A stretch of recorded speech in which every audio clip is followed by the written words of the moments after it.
boa tarde. Paz do Senhor. Uma alegria estar hoje aqui à tarde. Também pela manhã estivemos reunidos como igreja e família ali em Espinho. Tivemos ceia também. E Deus é maravilhoso, porque eu estava a ministrar hoje pela manhã e tão envolvido que no final a minha esposa recolheu tudo e eu fiquei sem ceia. Então hoje à tarde eu fui abençoado porque estou aqui a cear com os irmãos, não é? E eu confesso que estou muitíssimo abençoado por estarmos assim juntos e pelo ambiente dessa casa, desse lugar, pela graça de Deus que a gente respira aqui. E não sei se vocês percebem, eu acho que sim, não é? Muito mais do que eu. É porque às vezes, sabe, irmãos, às vezes a gente está e tão acostumado a estar que a gente já não percebe aquilo que devia perceber. Às vezes nós estamos tão envolvidos no meio da abundância daquilo que temos que a gente já não percebe a riqueza daquilo que temos. Então, esse lugar é maravilhoso. Essa igreja é maravilhosa. Tem tanto de Deus aqui, pode estar certos e seguros disso. E é tão importante nós honrarmos, nós permanecermos. Porque às vezes é assim, o filho pródigo, ele deixou de perceber tudo que ele tinha na casa do pai. E num dado momento, ele, insatisfeito e a projetar as suas insatisfações, ele resolveu aventurar-se. E foi buscar coisas que, na verdade, ele não precisava. E há uns anos atrás eu escrevi um livro, eu até trouxe hoje aqui, para partilhar com os irmãos. Muito daquilo que eu vou falar nesses minutos aqui, até vou preparar aqui o meu cronômetro para não ser descuidado com a hora. Tem um pastor amigo meu que diz: bem-aventurado o pastor que prega curto. Não é? E às vezes a gente, essa não é uma grande virtude de todos os pregadores, não é? Mas então aqui cronômetro e ok, já está a olhar para mim o tempo todo. E um dos pensamentos que eu escrevi nesse livro, até eu tenho uma imagem aí, não sei se pode colocar uma imagem que tem um livro e tal.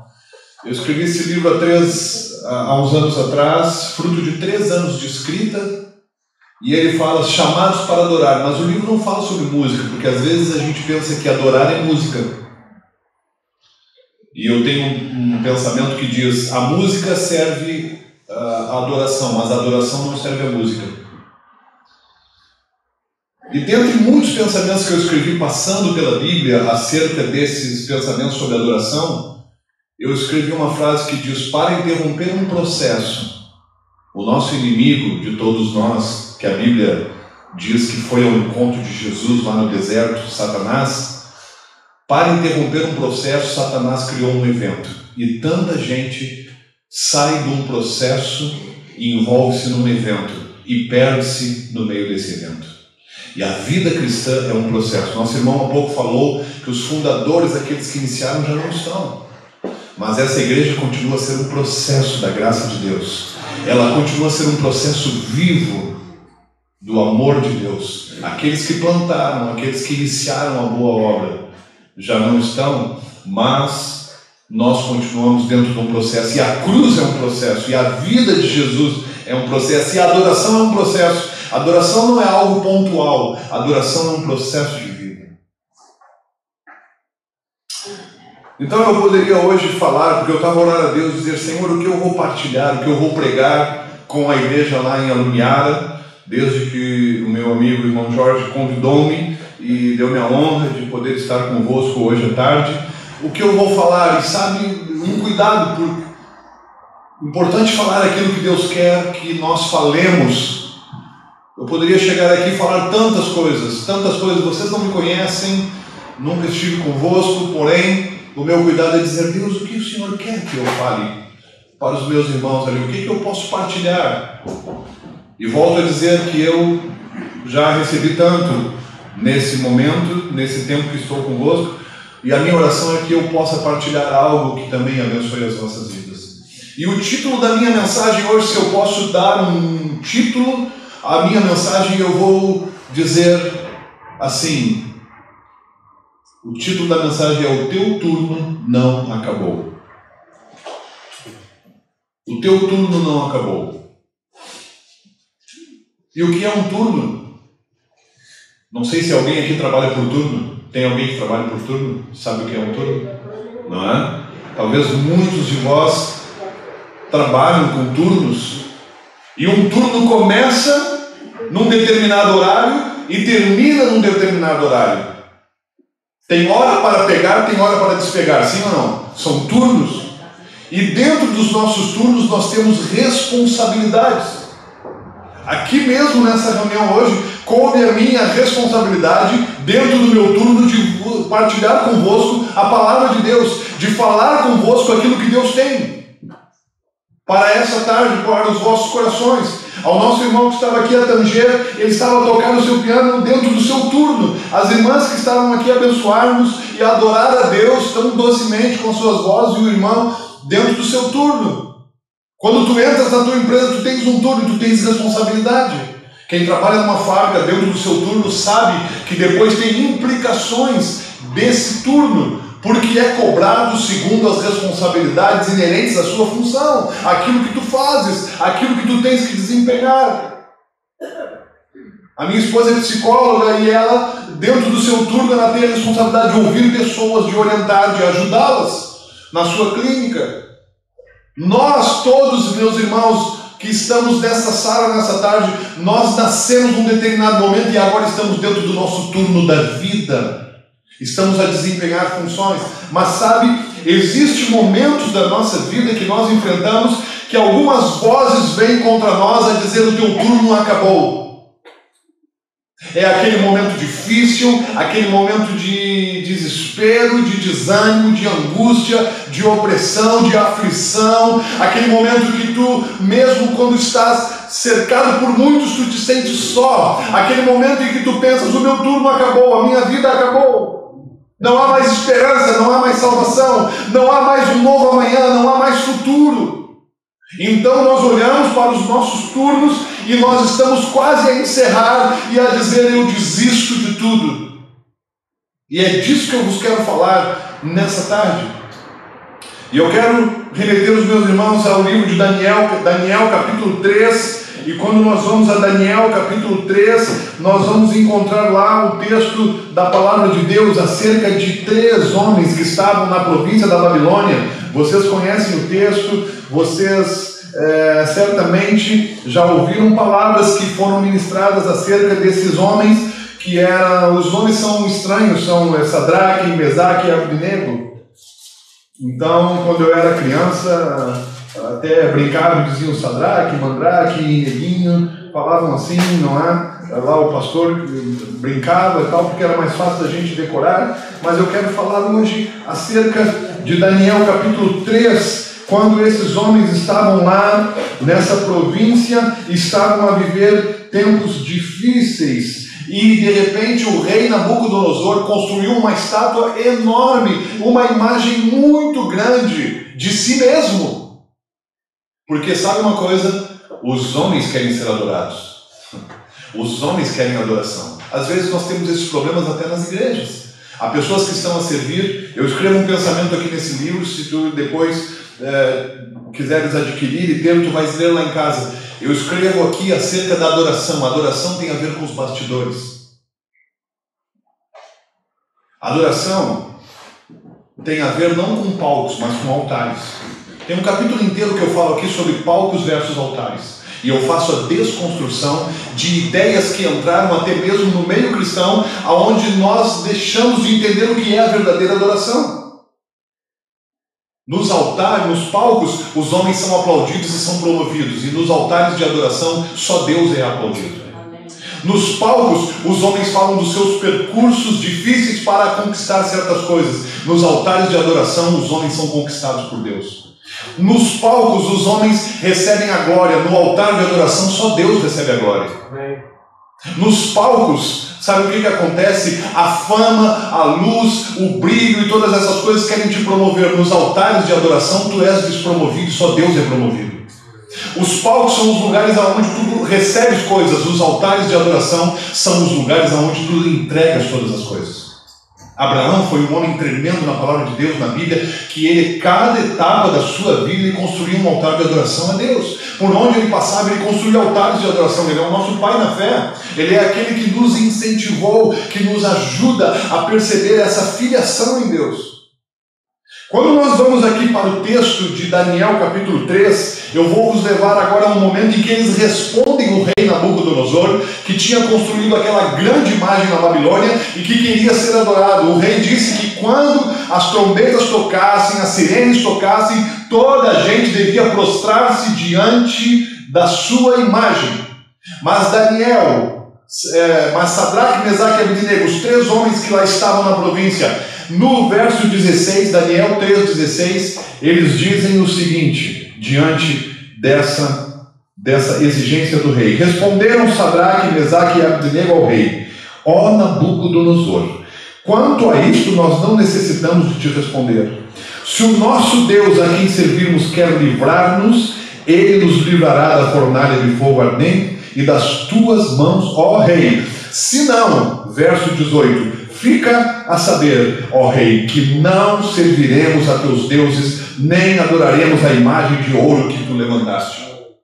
Essa é a resposta. E hoje eu quero vos perguntar, como é que tu respondes aos desafios da tua vida quando a fornalha é aquecida 7 vezes mais? Quando o inferno levanta-se contra ti, quando as circunstâncias apertam realmente, e é hora do povo de Deus, da igreja, é hora de nós cristãos manifestarmos a nossa fé e confiança e segurança num Deus que tudo pode, num Deus que realmente cuida de nós, como estávamos a cantar. Não era fácil, não é a Babilônia que nós estamos em Portugal. Nós estamos no continente europeu, nós estamos a viver contextos difíceis, eu sei, desafiadores, eu sei, a gasolina sobe amanhã de novo, o gás está um preço absurdo, nós não sabemos como as coisas vão ficar, nós estamos a viver inflação. Para mim não é novo, porque vim num país que tem muita inflação e ainda tem, não é? Alguém poderia dizer, estamos a viver uma crise. Eu posso te dizer, eu vim num país que sempre esteve em crise. E outros contextos mais, como outras pessoas aqui podem dizer, mas veja como é que nós nos conduzimos nesse momento apertado, nesse momento difícil, em que nós estando diante dessas circunstâncias, em que nós estando diante dessas situações, temos que dar uma resposta. Então eles gritaram e a resposta foi: nós não precisamos te responder a essa questão se Deus nos livrará, não nos livrará, porque na verdade, irmãos, nós não sabemos como Deus vai fazer. Nós não sabemos como Deus vai operar. E a fornalha toda aquecida, extremamente. O rei ficou irado. Diz a palavra de Deus aqui que o rei ordenou, verso 20. Então Nabucodonosor, verso 19, se encheu de fúria e transtornado o aspecto do seu rosto contra Sadraque, Mesaque e Abednego, ordenou que se acendesse a fornalha quantas vezes mais? 7 do que se costumava. Ui, isso é um inferno aqui. Eu nunca fui no inferno, nem quero lá ir. Ninguém quer ir, pois não? Hã? Ninguém quer ir, pois não? Rapidamente vou contar aqui uma ilustração. Diz que um determinado político morreu. E quando chegou no céu, não é? Ele chega lá no céu, um anjo recebeu, ele desce do elevador. Não sei se o céu tem elevador ou não, mas o anjo recebeu. E quando ele chega, muito boa tarde, o anjo recebeu, muito boa tarde, muito bem-vindo e tal. E ele disse, aqui é o céu. O anjo disse, sim, aqui é o céu. Ele disse, aqui é o céu, tá, eu queria entrar. O anjo disse, ok. Tá. Entretanto, o anjo disse, mas eu preciso me informar que também num andar de baixo está o inferno. Não é? E como o Senhor tem liberdade, o Senhor tanto pode ficar no céu como pode ficar no inferno. E então o homem disse, eu posso ficar no inferno? Posso ir no inferno? Então, não, mas eu quero ficar no céu. Eu disse, não, se o Senhor quiser, e não tem problema, o Senhor pode passar um dia lá no inferno e o Senhor vê como é que é. Se o Senhor achar que é bom, se o Senhor gostar, o Senhor tem a liberdade de escolher, mas o Senhor pode voltar amanhã, 24 horas depois, aqui no céu. E o político disse, posso ficar aqui, posso lá dar uma espiada no inferno e ver como é que aquilo é? E o anjo disse exatamente: e posso voltar se eu não gostar? Seguramente o senhor pode voltar. Não está mentindo, pois não, anjo? O anjo disse: eu não minto, meu senhor. Ok, então eu posso ir lá fora. O senhor carrega no -1, ele desceu, chegou lá. Quando ele chegou no inferno, irmãos, as portas se abriram do inferno, as portas do elevador se abriram, ele olhou aquilo. Estava uma atmosfera maravilhosa, aquilo tinha ar-condicionado, aquilo estava muito bem. Já veio lá, não é? Alguém recebeu, dizendo: muito prazer, muito bem-vindo ao inferno. E ele ficou a olhar aquilo, e depois estava lá um ambiente tão bom, estavam lá os amigos dele a beber num bar, não é? Os copos e tudo. Ele disse: mas isso é maravilhoso, então eu quero ficar aqui e tal. E de repente veio lá, tinha lá mais gente para cá e para lá, tinha muitas mulheres, ele ficou olhando e tal. Ele disse: uai, são mulheres tão bonitas, o que é isso e tal. E ele pensou: mas isso não pode ser, isso é um inferno. Ele disse: não, isso é um inferno e tal. Ok, muito bem. Ele ficou ali, passou aquele dia maravilhoso no inferno. Depois ele voltou lá no anjo, chegou lá e disse: senhor anjo, olha, deixa eu me dizer uma coisa. Eu não queria que o senhor ficasse chateado comigo, mas eu tomei uma decisão. Eu vou ficar lá no inferno. O anjo disse: tem certeza que o senhor quer ficar no inferno? Ele disse: tem. Eu não fazia ideia que o inferno era assim, mas afinal o inferno não é tão mal. O anjo disse: o senhor é que sabe, mas é assim. Se o senhor agora for para lá, não pode retornar em hipótese alguma, é sempre lá. Então o político disse: mas está bem, o senhor não vai ficar chateado, eu fico lá no inferno. O anjo disse: muito bem. Ele desceu no inferno, -1, quando ele voltou um dia depois, as portas se abriram, era um calor, era uma gritaria, era um desespero, aquilo tudo ardendo, sabe? Já veio alguém lá de chifres falar com ele e dizer: olha, entra aqui. Ele: não, o que é isso tal? Mas eu tive ontem aqui, isso está diferente, ontem era de um jeito e hoje está do outro. E então Satanás olhou para ele e disse: mas sabe o que acontece? É que ontem nós estávamos em campanha eleitoral. Hoje é a realidade. É engraçado, não é? Era campanha eleitoral e tudo parecia o que não é. Veja uma coisa, irmãos. Quando a Bíblia diz que Sadraque, Mesaque e Abednego tinham aquela hipótese de se curvar, talvez fosse dia de campanha eleitoral lá na Babilônia, não é? Tudo parecia muito bom para eles e propício para eles se curvarem diante daquela imagem, mas eles guardaram a sua convicção e eles disseram: a gente não necessita te responder, a nossa resposta é a nossa vida em adoração. Sabe o que é adoração? Não é aquilo que a gente oferece, mas é a vida que nós oferecemos a Deus. Então a Bíblia diz que o rei ficou furioso e ordenou aos homens, capítulo 20, mais poderosos que estavam no seu exército, que atassem os 3 homens e os lançassem na fornalha de fogo. Então estes homens foram atados com seus mantos, túnicas, chapéus, as suas outras roupas, telemóvel, levaram tudo. Foram lançados na fornalha sobre maneira acesa. Porque a palavra do rei era urgente, a fornalha estava sobre maneira acesa, as chamas do fogo mataram os homens que lançaram de cima para dentro a Sadraque, Mesaque e Abednego. Estes 3 homens caíram atados dentro da fornalha sobre maneira acesa. Então o rei Nabucodonosor se espantou, se levantou depressa e disse aos seus conselheiros: não lançamos nós 3 homens atados dentro do fogo? Responderam ao rei: é verdade, meu rei. Tornou ele e disse: eu, porém, vejo 4 homens soltos que andam a passear dentro do fogo sem nenhum dano, e o aspecto do quarto é semelhante a um filho dos deuses. Então se chegou Nabucodonosor à porta da fornalha sobre maneira acesa, falou e disse: Sadraque, Mesaque e Abednego, servos do Deus Altíssimo, saí e vinde. Então Sadraque, Mesaque e Abednego saíram do meio do fogo. Ajuntaram-se os sátrapas, os prefeitos, os governadores e conselheiros do rei e viram que o fogo não teve poder algum sobre os corpos destes homens, nem foram chamuscados os cabelos da sua cabeça, nem os seus mantos se mudaram, nem cheio de fogo passara sobre eles. Falou Nabucodonosor e disse: bendito seja o Deus de Sadraque, Mesaque e Abednego. Olha isso, igreja. Que enviou o seu anjo e livrou os seus servos que confiaram nele, pois não quiseram cumprir a palavra do rei, preferiram entregar o seu corpo a servirem e a adorarem a qualquer outro Deus, senão ao seu Deus. Portanto, eu faço um decreto: mudaram as coisas lá na Babilônia, pelo qual todo o povo, nação e língua que disseram blasfêmia contra o Deus de Sadraque, Mesaque e Abednego seja despedaçado e as suas casas sejam feitas em monturo, porque não há outro Deus que possa livrar como este. Então o rei fez prosperar. Olha de onde veio a prosperidade desses 3 homens. Veio da adoração. veio de uma entrega, de uma renúncia. E eles prosperaram na província da Babilônia. Há uns anos eu anotei essa palavra, e quando eu anotei essa palavra, uns pensamentos que Deus começou a me dar, durante esses pensamentos eu comecei a beber algumas coisas que Deus tinha para a minha vida, e essas notas que eu comecei a fazer, então eu quero partilhar convosco. Alguns pensamentos, irmãos, que eu quero falar nessa tarde tem a ver com esse quarto homem na fornalha. Eu quero fazer uma pergunta: como é que esse quarto homem entrou na fornalha? Por que porta ele entrou? Como é que ele apareceu lá dentro? Por favor, como é que esse homem aparece? Nós sabemos, a Bíblia diz que os 3 homens foram jogados por ordem do rei. Mas como é que o quarto homem entrou? Será que havia um alçapão? Será que havia uma porta pelos fundos? Será que havia um outro acesso que a gente não sabe? Como é que ele entrou? Como é que esse quarto homem apareceu dentro da fornalha a passear? E eu quero, nessa tarde, pensar 3 aspectos importantes da nossa vida, da vida de fé. 3 aspectos que manifestam a presença, que manifestam Jesus nas nossas vidas e nas nossas fornalhas.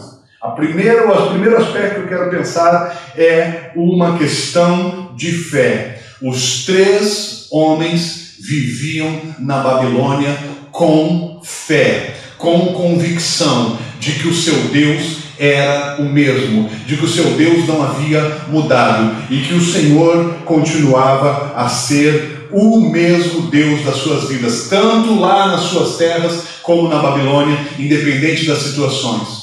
E fé é aquilo que a gente materializa, não é só um conceito. Fé é uma verdade, é algo que nós devemos fazer a tradução nas nossas vidas. Quando Pedro tirou os pés do barco e colocou o seu pé sobre as águas, ele fez a tradução da fé. Quando Jesus disse: vem ter comigo, ele então teve que tirar o pé do barco e caminhar na direção de Jesus. Perceba uma coisa comigo: quantos lembram daquela miúda que estava lá na casa do general leproso da Síria chamado Naamã? A Bíblia diz que a lepra de Naamã não se apegou à miúda, mas a fé da miúda se apegou a Naamã. A tua fé transforma contextos, e quando nós assim andamos com fé, com convicção, então é importante nós vermos que esses homens tinham fé no Deus das suas vidas, no Deus da sua mocidade. Um dia, uma rapariga estava a conversar com um professor, e ela era uma rapariguinha cristã, e o seu professor um ateu. Então o professor questionava tudo, era muito incrédulo, e a miúda falando com o professor disse: sabe, professor, o peixe, a baleia engoliu Jonas. E o professor disse: minha filha, quem é que te disse que uma baleia pode engolir um homem? Isso não foi assim. E ela disse: professor, quando eu chegar no céu, eu vou perguntar a Jonas. E o professor disse: minha filha, quem é que te disse que Jonas está no céu? E se ele estiver no inferno? E ela disse: professor, nesse caso, o senhor pergunta a ele. Um quarto homem apareceu dentro da fornalha. Um quarto homem apareceu dentro da fornalha. Estava lá. E quando esses homens que sabiam dos grandes feitos de Deus, da grande obra de Deus, estavam dentro da fornalha, eles continuaram a andar com fé, fora da fornalha e dentro da fornalha. Como é que tu andas nesses dias da tua vida? Com que convicção e com que certeza e o caráter da tua fé? Como é que tu manifestas o caráter da tua fé diante de tantos desafios que tu podes estar a viver? Primeiro, uma questão de fé. Segundo, uma questão de fidelidade.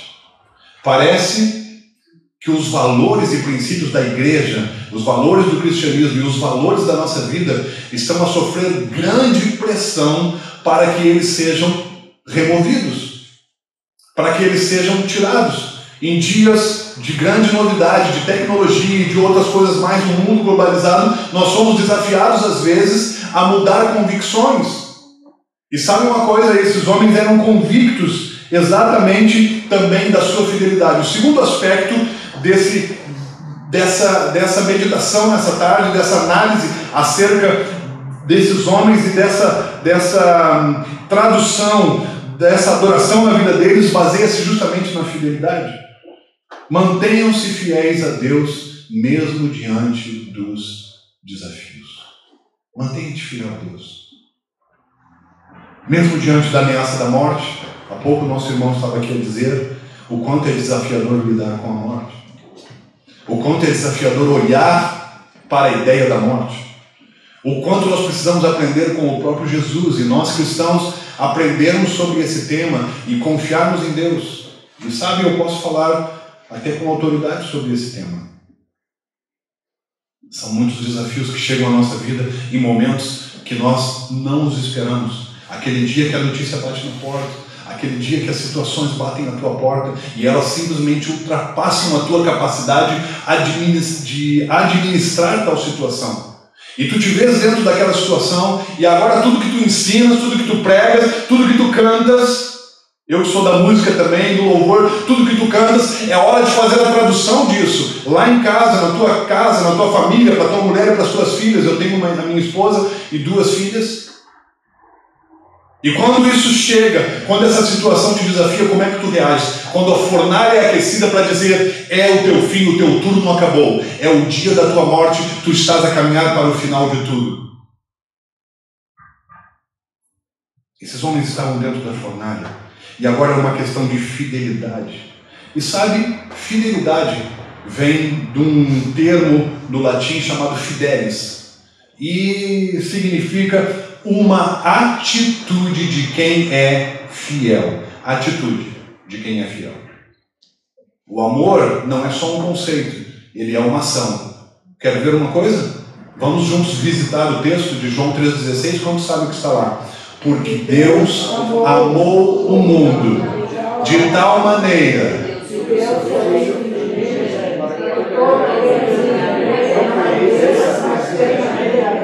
Escola dominical, muito bem.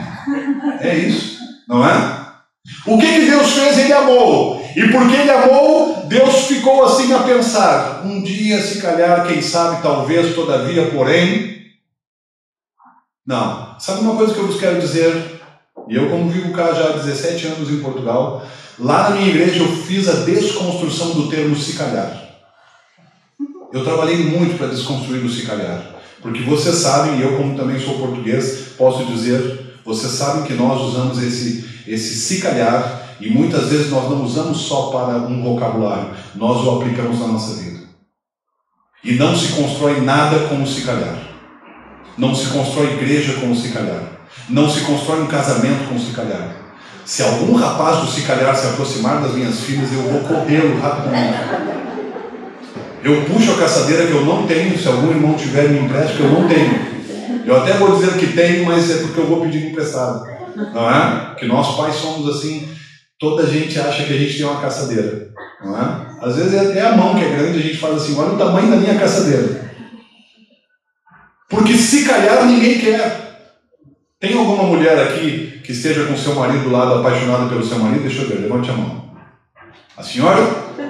Imagina, o senhor é o marido? Sim? Imagina, minha senhora, que a senhora olha e diz assim, meu amor, tu me amas, tu amas-me. E ele olha para a senhora e diz assim, não é? Agora quem puxa a caçadeira é ela.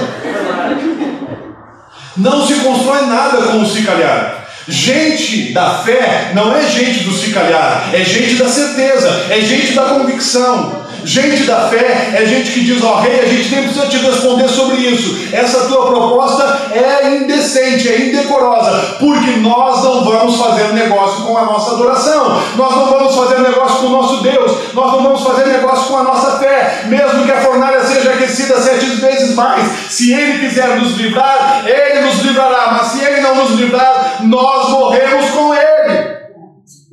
E isso, meus irmãos, aperta quando a coisa bate na porta, e é verdade. É verdade. Eu escrevi sobre Jó nesse livro. Se tu quiseres ler depois, compra o livro, meu conselho.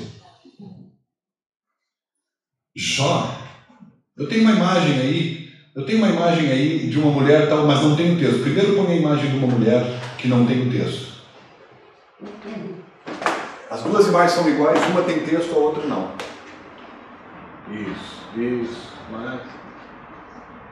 É uma imagem, e eu vou te mostrar essa imagem aqui. quando tu vais ver essa imagem, tu vais ver uma mulher que está com um homem, ok? Quando ela colocar, vocês vão ver, mas eu já vou te levar lá. Ela está com um homem irreconhecível, é Jó. Essa imagem.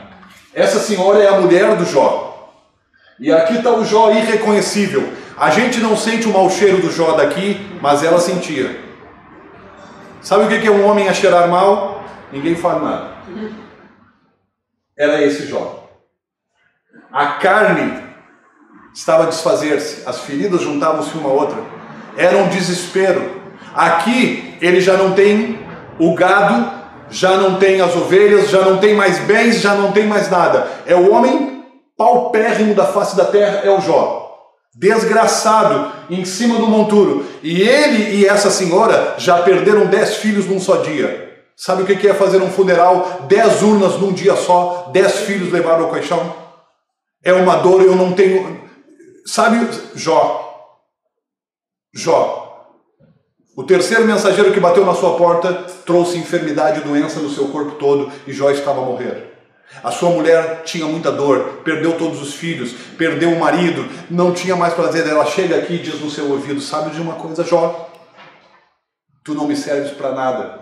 Nossos filhos morreram tudo por causa do teu Deus, tudo por causa da tua fidelidade, tudo por causa da adoração que tu prestas a Ele. Sabe de uma coisa, Jó? Amaldiçoa o teu Deus e morre, põe fim à tua vida, o teu turno acabou.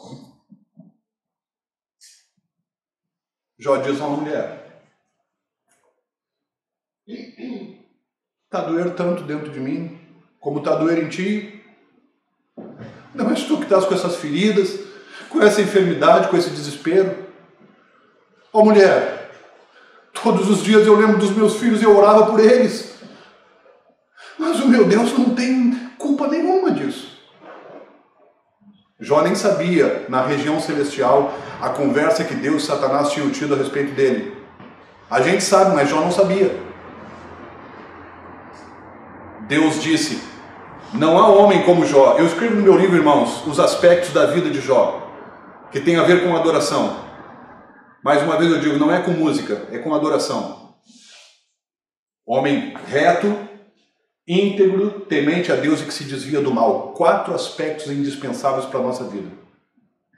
Retidão é importante? Sim. Integridade é importante? Sim. Temer a Deus é importante? Ensinemos aos nossos filhos, temam a Deus. O temor do Senhor é o princípio. Ok? E que se desvia do mal. O mal está por aqui, então eu não vou. Eu desvio-me do mal. E ele diz: mulher, eu tenho o coração partido, mas eu não vou amaldiçoar o meu Deus. Eu vou continuar a amá-lo, eu vou continuar. Não é culpa de Deus. O Senhor deu, o Senhor tomou. A gente sabe que Jó fala isso. Bendito seja o Senhor. E é tão difícil, irmãos, quando as situações batem na nossa porta, quando chega aqui, só ele e a mulher, não tem crianças, não tem filhos, não tem empregados, não tem mais ninguém, só tem a miséria na volta de Jó e o seu coração rasgado. Então nasceu uma frase no meu livro, que eu escrevi, que é a frase central. Muitos colegas meus, pastores e amigos, têm pensado nisso e têm dito: Carlos, essa frase realmente é impactante. E Deus me deu uma frase, eu escrevi, que diz assim: afinal, sabe por quê? Porque Satanás disse para Deus que Jó só adorava a Deus porque tinha tudo. Quantos lembram disso? Tu deste tudo a ele, assim a igreja em Alumiara vai adorar-te. Tu das tudo àquela gente, tu os abençoa, não falta nada. Assim eles te adoram, levantam as mãos e cantam. Eu quero ver no dia da aflição, eu quero ver no dia da angústia, eu quero ver quando a fornalha for aquecida 7 vezes mais, eu quero ver se essa gente te adora em espírito e verdade. E Deus disse: só não tires a sua vida, o resto pode tocar. Gente, foi muito duro, irmãos. Foi muito pesado o que aconteceu. E Satanás está a dizer que Jó adora por causa dos benefícios de Deus. São as teses de Satanás. Mateus capítulo 4, verso 1. Satanás apareceu para Jesus e disse: tudo isso te darei, se é uma condição sine qua non, se prostrado me adorares. Eu te quero ajoelhado diante de mim. É o abuso ao ilógico. Porque o nosso Deus, o Senhor Jesus, a personificação do próprio Deus na terra, jamais vai se curvar diante de Satanás. Jamais vai se curvar diante de uma imagem. Deixa eu te dizer uma coisa, Deus não exige adoração. Alguém está a ver Deus aqui nessa sala hoje dizer assim, minha senhora, agora mesmo, ajoelhada aqui, ajoelhada aqui, a me adorar. O que está pensando? Eu sou Deus. Deus age assim? Não. A adoração não é imposição, é espontaneidade. A adoração é liberdade, porque nós somos livres, nós adoramos. E aqui é que mora o perigo, porque muitas vezes nós não entendemos o exercício da nossa liberdade. E nós passamos a adorar de uma outra forma. Nós passamos a não perceber a riqueza do nosso Deus. Da liberdade que nós temos. Satanás impõe condição. Deus nos deixa livres. A gente vem à igreja se a gente quer, se a gente não quer, não vem. A gente entra na fornalha se a gente quer. Se a gente não quer entrar na fornalha, a gente diz, ok, rei. Senhor, 5 minutos de intervalo, a gente vai se dobrar ali, mas tu conhece o meu coração. E às vezes a gente usa muito isso no meio cristão. Não, às vezes a gente diz e magoa o irmão e ofende e acha que pode falar o que quer, irmãos. Sabe? E depois a gente causa morte na vida do irmão. E às vezes se o irmão não morre, a gente deixa morrer. Porque há um equilíbrio entre sinceridade e sensibilidade. Então, é importante nós percebermos aqui, a frase que nasceu foi, não sei se consegue colocar a próxima imagem, quando Jó fala isso, foi, afinal, Jó não adora a Deus porque tem tudo. Jó não adora a Deus porque perdeu tudo, mas ele adora a Deus porque Deus é tudo. Amém? Amém. É tudo. Eu acho aqui que eu só tenho mais 5 minutos. Posso falar mais 5 minutos, que é os 5 que o Jorge me deu? O irmão está fazendo assim lá atrás, que eu posso continuar um bocadinho mais. É com permissão mesmo, irmão, senão eu paro. Uma questão de fidelidade e uma questão de adoração. É o tripé sobre o qual eu apoio a minha palavra nessa tarde e partilho convosco. Uma questão de fé, uma questão de fidelidade, uma questão de adoração. Os judeus não se prostraram diante de outro Deus, de qualquer Deus. Por que Pedro prostrou-se diante de Jesus quando Jesus disse, leva o barco lá para o fundo? Aí quando pescaram 53 grandes peixes, e não era carapau do nosso mar, eram grandes peixes. Nada contra o carapauzinho do nosso mar, que é maravilhoso. Lá em Espinho vai a segunda-feira, estão lá a senhora da rua, carapau do nosso mar. Irmãos, eu gostei tanto para entender isso, que é falam para dentro. E eu assim, brasileiro, no início, a tentar entender aqui o que essa senhora está dizendo. Agora é tudo fácil, irmãos. Eu já falo tudo muito fácil. Pedro ajoelhou-se diante de Jesus e disse, ajoelhou-se, diz a Bíblia, e disse, afasta-te de mim que eu sou pecador. Por que ele ajoelhou-se? No início ele chamou de mestre, depois ele percebeu que era o Messias. Adoração. Quando a gente fica de pé, irmãos, diante de circunstâncias que querem nos curvar, a gente de pé fica curvado e o nosso coração curva-se. Uma canção que eu escrevi há anos atrás, em 2000. Já estou a denunciar a minha idade. Diz, te adorar é muito mais do que cantar. É prostrar meu coração no teu altar. É quando o coração se ajoelha. Quando o coração se curva diante de Deus. A postura do coração é o que conta mais do que uma atitude física. Quando a gente se curva diante das circunstâncias dos homens, a gente perde a oportunidade de manifestar o próprio Deus aos homens. A adoração não tem a ver com imposição, mas com espontaneidade, como eu disse. A adoração eu não posso te dar a força de ninguém, senão isso é usurpação. Satanás queria usurpar Jesus, tirar algo à força de Jesus. Tudo isso te darei, se prostrado me adorares. E sabe quando Jesus diz? É maravilhoso quando Jesus diz. Quantos gostam de ouvir aquilo que Jesus fala? Eu fico encantado ao ouvir Jesus. Quando Jesus diz assim, está escrito. Porque quando Jesus diz está escrito, ele não usa palavras parciais. Cuidado com quem usa parcialidade da palavra. É muito complicado. Gente que pega só um contexto para adaptar a sua própria realidade, para te convencer de algo. Jesus, ele não é palavra parcial, ele é plenitude da palavra. Inclusive, Jesus é a palavra. Amém. Todos os escritores se curvam diante da sabedoria dele. E deixa-me te dizer uma coisa, se há algum professor de português aqui na sala, Jesus, ele é o próprio verbo. E eu vou te dizer mais uma coisa, irmãos. Eu recebi uma revelação disso, eu escrevo aqui no meu livro um capítulo sobre aquele que é. Porque é um verbo. É a flexão do verbo ser. Eu sou, tu és. O eu aponta para a primeira pessoa, eu sou. E o que eu sou pode mudar. A segunda pessoa, tu és. E o que tu és pode mudar. Mas aquilo que ele é, jamais muda. Hebreus 13:8. Jesus é o mesmo ontem, hoje e eternamente. Então, esse é o verbo. Se eu quiser dizer a alguém, como o irmão ali, não é? Foi dizer à sua esposa há pouquinho aqui, eu amo-te. Como é que ele vai dizer se ele tirar o verbo? Aí hoje o pessoal trocou as coisas e faz assim, coraçãozinho.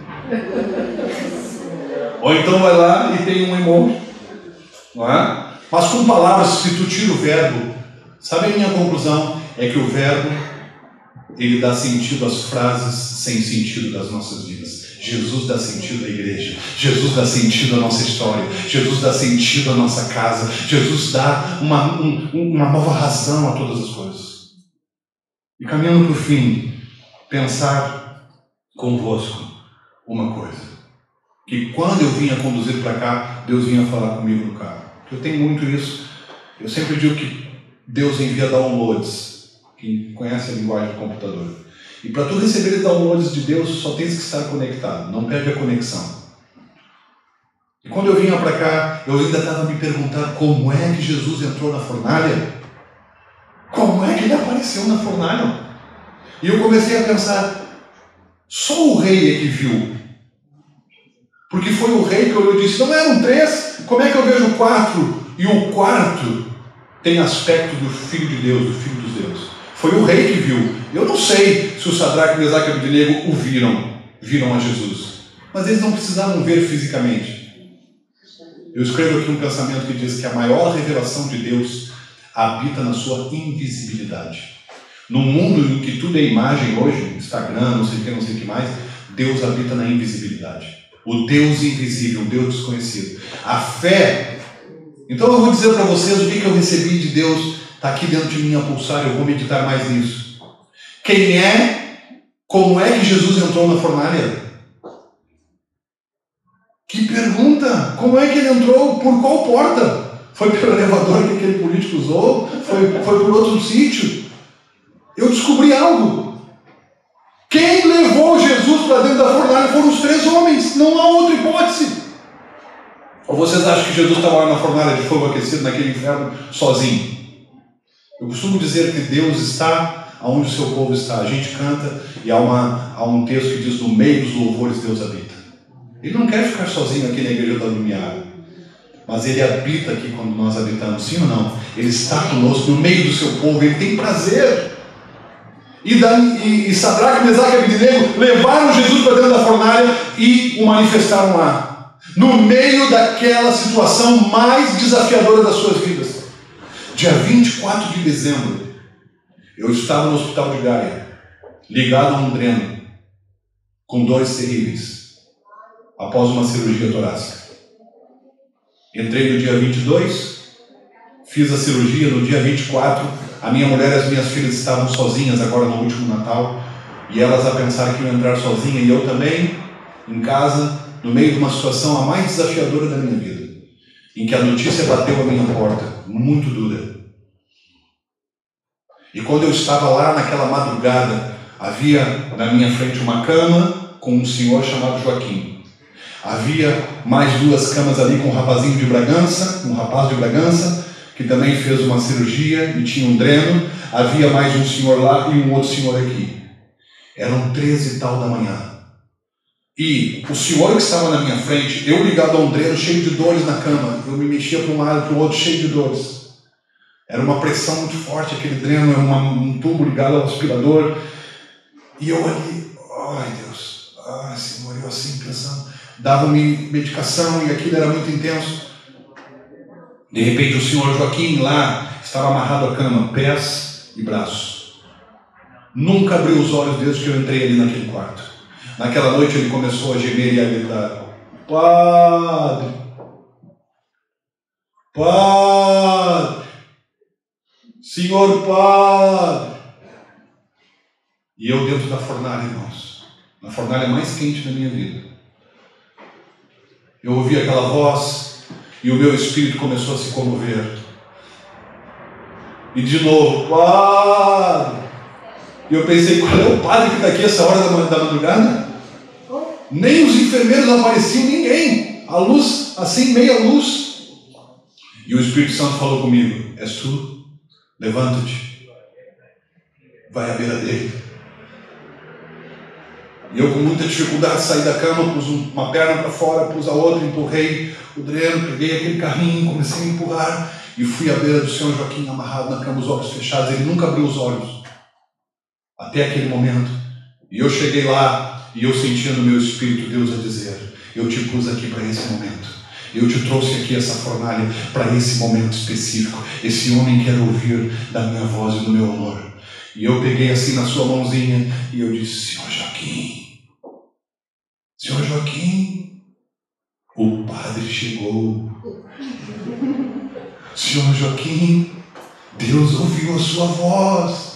Ele parou de gritar e de gemer e abriu aqueles olhos azuis maravilhosos assim na minha direção, olhou para mim, aqueles olhos brilhavam. Eu disse: Senhor Joaquim, Deus me trouxe aqui, Deus chamou o pastor aqui, o pastor chegou à sua beira para lhe dizer que existe um Deus poderoso, existe um Jesus que é o nosso pastor. O Salmo 23 diz: o Senhor é o meu pastor e nada me faltará, deitar-me faz em verdes pastos. Senhor Joaquim, ele diz: ainda que eu ande pelo vale da sombra da morte, Senhor Joaquim, eu não temerei mal algum, porque tu estás comigo. E esse Jesus poderoso está aqui agora, e ele o ama, ele está a lhe abraçar. Senhor Joaquim, receba desse Jesus maravilhoso, porque o pastor veio à sua beira para trazer consolo ao seu coração. Eu levei Jesus comigo para dentro daquela fornalha, dentro daquele desafio que eu passei. Sabe quem que manifesta Jesus e o revela? Eu e tu somos nós, meus irmãos, igreja. Nós devemos, há pouco estávamos a olhar por Carneiro. Sabe aquele texto que diz confins da terra? Eu quero te dizer que o ponto dos confins da terra está sempre do nosso lado. Nesse exato momento, alguém em algum lugar do mundo está a orar por Portugal. Era eu quando eu era um miúdo, quando eu era um jovem. No exército, eu era militar, de carreira. 1989, Carlos tocando clarinete, saxofone na banda de música de carreira, e de repente lá o meu pai dizia: graças a Deus, meu filho, tu já és um rapaz com 18 anos, 19 anos, tu já és de carreira, tu já tens trabalho para o resto da vida. E o Espírito Santo dizia: não é aqui que eu te quero. E não havia Google, não havia internet, não havia nada lá naquela década. Não havia essas coisas de hoje. Portugal era um país que ninguém conhecia, e eu chorava, e eu não sabia por que Deus colocou dentro de mim um país chamado Portugal. Por que eu chorava, e quando eu deitava eu sonhava com Portugal, eu nem sabia nada, não tinha informação nenhuma, a não ser aquilo que se lia nos livros. E num belo dia eu disse: eu vou pedir a minha baixa. E eu saí, e Deus me trouxe. Sabe, irmãos, a gente precisa perceber que nas fornalhas mais desafiadoras da nossa vida, nós levamos Deus conosco. Sabe o que a Bíblia diz? E eu vou encerrar aqui mesmo, e agora eu vou encerrar mesmo. Alguém disse que um pastor só encerra depois da quarta vez que ele diz que vai encerrar. Mas eu vou encerrar, Jorge, não fique chateado comigo. Sabe uma coisa que eu quero dizer, irmãos? Quando nós entramos no fornalha, no tempo mais difícil das nossas vidas, nós manifestamos. Sabe por quê? Porque Jesus disse assim: eis que eu estou convosco. Então, como é que Jesus apareceu dentro da fornalha? Porque os homens levaram Jesus com ele. Então, tem cuidado nos sítios que tu entras, porque Jesus entra contigo. Não quer dizer que ele aprova tudo que tu fazes, mas ele disse: eu estarei convosco. Então, no dia da fornalha, ele entrou com os homens lá dentro. E quem precisava ver era o rei. E foi o rei que viu. E o rei disse: eu faço um decreto novo e eu encerro essa história. Está no livro de Daniel, que em toda a província, em toda a terra, toda a gente se prostre diante do rei do Daniel. Antes ele dizia: prostre diante de mim. Agora ele fez um decreto e disse: prostrem-se e curvem-se diante do Deus de Sadraque, Mesaque e Abednego, porque ele é o verdadeiro Deus. Então, na minha história, eu poderia contar tantas outras coisas, eu poderia dizer-vos tantas outras coisas, mas realmente eu parei aqui. Mas deixo convosco esse testemunho e quero vos dizer: sabe, Deus continua a contar contigo.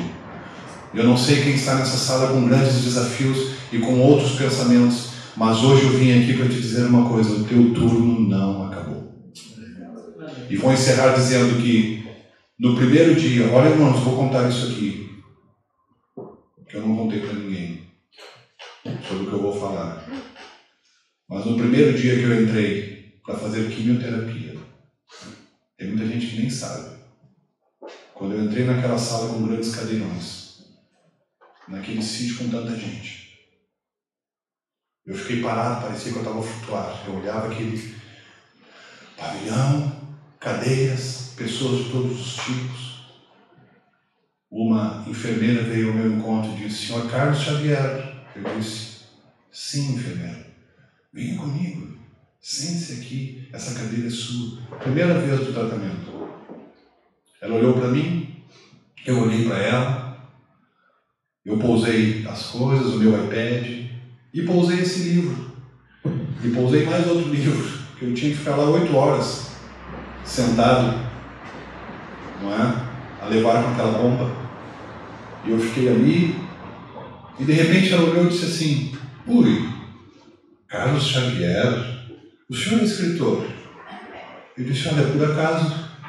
E ela: temos um escritor aqui, meninas, olha, está aqui um escritor. E eu disse assim para ela: ofereci um livro a ela, e eu perguntei: você gosta de escritas e tal? O livro, ela: gosto muito. Mas olha, tão bom e tal. E aquela menina estava dentro do seu turno, aquela enfermeira. Então eu comecei a escrever O Teu Turno Não Acabou, que é o livro que eu estou a escrever. Eu comecei a escrever ali, naquele dia, com a minha experiência. Quando todas as vozes do inferno diziam para mim, irmãos, eu vou dizer para vocês, diziam assim: Carlos, as vozes do inferno diziam: o teu turno acabou. A tua fornalha está aquecida para te levar para a morte. O Senhor vinha e dizia assim: o teu turno não acabou. Eu sou o teu Deus. Eu sou o teu Senhor. E eu comecei a escrever. Eu disse: enfermeira, pode vir cá? Ela disse: sim. Eu disse: olha, eu estou a escrever hoje um novo livro. Comecei hoje. E eu queria saber se eu posso fazer você constar dentro desse livro. E ela: como? Eu quero escrever sobre o teu turno. Porque eu entrei aqui e você foi muito doce e amável comigo. E eu quero te dizer que Deus vive na tua vida ainda que tu não saibas. Os teus olhos na minha direção, as tuas palavras, os teus braços trouxeram paz ao meu coração.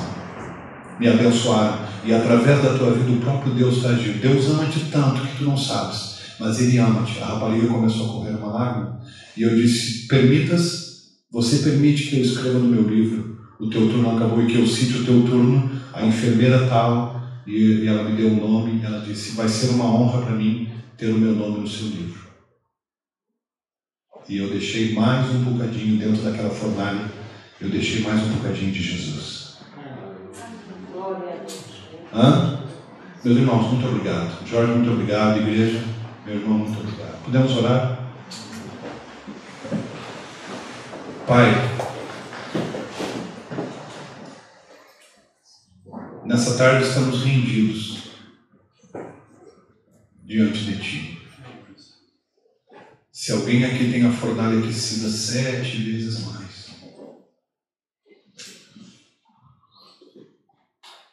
nós cremos que Tu estás a ser revelado e a Te manifestar dentro dessa fornalha. Eu lembro-me agora dessa senhora lá nos Açores, eu acho que meu irmão aqui falou, e eu oro por ela. Com graça suficiente, Senhor, também pelo seu marido e os desafios intensos. E por toda a igreja. Eu levanto essa palavra, Senhor, que diz: o teu turno não acabou. O turno da igreja em Lumiar não acabou. Pelo contrário, Senhor, Tu estás a fazer e vais fazer grandes coisas. Muitos se chegarão a Ti nessa casa, Senhor, rendidos aos Teus pés. O Teu turno não acabou, Senhor Deus querido, em Canidelo, nem ao Senhor em Gaia, nem ao Senhor no Porto, nem no Norte, nem no Centro, nem no Sul, nem no nosso país inteiro. O Teu turno apenas, ó Senhor Deus, está a ser estendido. Ó Deus, Tu estás a fazer coisas grandes e firmes e poderosas. Toda a gente saberá que o Deus de Sadraque, Mesaque e Abednego é o que deve ser adorado na nossa nação. Ó Senhor, eu oro pelos meus irmãos aqui. Eu oro por consolo, força, graça do Teu doce Espírito.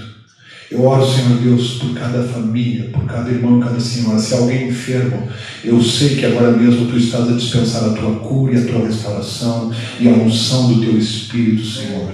E eu oro por salvação, Deus. Eu oro por milagres, ó Senhor, em todo lugar. Jesus, Tu és o milagre que nós pretendemos. Tu és a revelação viva. Nós nos rendemos diante de Ti. Todos nós dizemos amém. Amém.